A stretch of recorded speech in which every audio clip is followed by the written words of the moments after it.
Assalamualaikum warahmatullahi wabarakatuh. Seperti yang kita tahu, dalam kisah Nabi, Allah telah memberikan suatu anugerah atau kemampuan kepada beberapa Nabi yang tidak dimiliki oleh orang lain. Mulai dari Nabi Daud yang diberikan suara nan indah, Nabi Sulaiman yang dapat memahami bahasa semua binatang, Nabi Ibrahim yang mampu membangun Ka'bah di kota Mekah, hingga Nabi Yusuf dengan anugerah wajah yang sangat tampan. Setiap anugerah yang diberikan Allah kepada para nabi pasti mempunyai pesan kebaikan yang bisa dipelajari. Salah satu nabi yang memiliki sifat kemuliaan dan menjadi manusia pilihan Allah untuk mendapatkan mukjizat dan anugerah adalah Nabi Muhammad. Nabi Muhammad merupakan nabi utusan Allah yang mempunyai kebaikan dan kemuliaan hati yang luar biasa. Sifat inilah yang menjadikan Nabi Muhammad sebagai manusia pilihan, suri tauladan untuk semua umat muslim. Allah pun memberikan gelar Rasulullah kepadanya yang menjadi salah satu keistimewaannya. Selain sifat kebaikan dan kemuliaan yang dimilikinya, Nabi Muhammad SAW juga menjadi manusia pilihan Allah yang diberikan kemampuan untuk mendengarkan suara siksa dalam kubur. Sebagaimana dalam hadis riwayat Bukhari Muslim dari Ibnu Abbas, disebutkan bahwa Rasulullah SAW mampu mendengarkan suara mayat yang sedang disiksa di dalam kubur dari dua kuburan yang dilewatinya. Kisah Nabi Muhammad mendengar suara siksa dalam kubur yang pertama adalah saat Rasulullah SAW sedang melewati kuburan yang berisi 6, 5, atau 4 orang.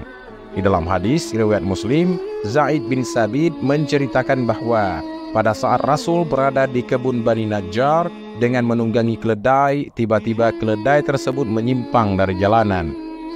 Bukan hanya itu, keledai yang dinaiki Rasul tersebut lari dan hampir saja menjatuhkannya.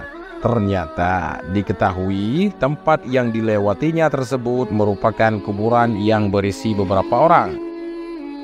Kemudian beliau bertanya kepada salah satu laki-laki, "Siapa yang mengenal penghuni kuburan ini?" Laki-laki itu pun menjawab, "Saya." "Kapan mereka meninggal?" Nabi Muhammad bertanya lagi. "Ketika mereka syirik," jawab laki-laki tersebut. Lalu setelah itu Rasulullah bersabda, yang artinya, "Sesungguhnya umat ini diuji dalam kuburannya. Dan kalau bukan karena kalian akan takut menguburkan, sungguh aku akan berdoa kepada Allah agar ia memperdengarkan azab kubur yang kudengar ini kepada kalian semua." Kisah Nabi Muhammad mendengar suara siksa kubur selanjutnya datang dari Sahih Al-Bukhari dan Sahih Muslim dan Sunan An-Nasa'i, di mana Abu Ayyub Al-Ansari menceritakan bahwa pada suatu malam hari Rasulullah keluar, yaitu tepatnya setelah matahari terbenam. Pada saat itu beliau mendengar suara, kemudian bersabda, "Seorang Yahudi sedang disiksa dalam kuburnya."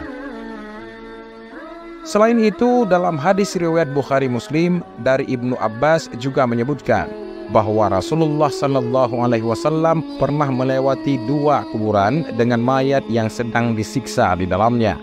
Pada saat itu Rasulullah bersabda yang artinya, "Keduanya sedang disiksa, tapi bukan karena dosa besar." Kemampuan Nabi Muhammad dalam mendengarkan suara siksa kubur ini memang menjadi keistimewaan tersendiri. Bahkan dikatakan bahwa Allah memberikan anugerah ini kepada tokoh-tokoh terpercaya yang tidak mempunyai cacat dalam agama serta sifat kejujuran yang dimilikinya. Dalam kisah Nabi Muhammad mendengar suara siksa kubur, terdapat beberapa kalangan yang menolak kebenaran adanya azab kubur.